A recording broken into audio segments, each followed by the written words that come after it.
हमारे सनातन धर्म में साल भर में 365 दिनों में कुछ समय ऐसा बताया गया है कि कुछ हमको उसमें ये कार्य नहीं करना है, मतलब वो अशुभ समय की श्रेणी में आता है। जैसे उनमें अगर आप कहें तो शुक्र या बृहस्पति, गुरु का तारा, शुक्र का तारा जब अस्त हो तब हम शुभ मंगल कार्य नहीं करते हैं। इसके अलावा जब श्राद्ध पितृपक्ष होता है तो श्राद्ध तर्पण के अलावा हम अपने स्वार्थ के काम, जो निजी काम है, उनको हम त्याग देते हैं। उसके अलावा फिर मलमास आता है, मीन की संक्रांति आती है, या फिर धनुर्मास आता है, धनुर की संक्रांति, तभी भी हम अपना शुभ नया काम, मंगल कार्य, उसको पूर्ण रूप से त्याग देते हैं। ऐसे ही एक समय होता है 8 दिनों का, जिसको हम लोग होलाष्टक कहते हैं।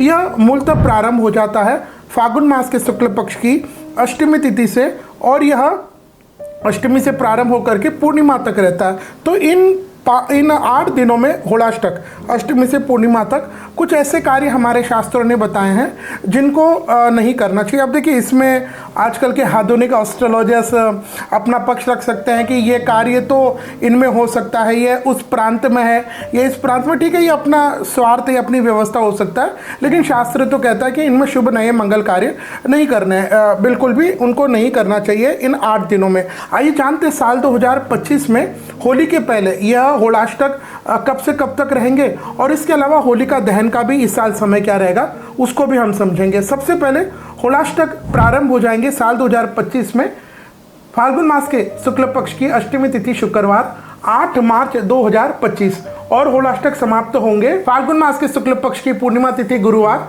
13 मार्च 2025। तो यह 8 मार्च से 13 मार्च तक के ये दिन है जिसको हम लोग होलाष्टक कहते हैं। इन 8 दिनों में आप कोई भी तरह का मंगल कार्य, शुभ कार्य, नया कार्य, विशेष करके जो नवग्रहों से संबंधित है, उनको तो हमको पूर्णतः त्याग देना चाहिए। अब इसके बाद होली आती है तो वह भी हम समझ लेते हैं कि होलिका दहन आपको कब करना है। तो होलाष्टक के बाद होलिका दहन रहेगा गुरुवार 13 मार्च 2025 को, मद्रा समाप्त होने के बाद रात्रि के 11:29 से 12:05, और इसके बाद जो धुलंडी यानी रंग खेलना है वह रहेगा शुक्रवार 14 मार्च 2025 को।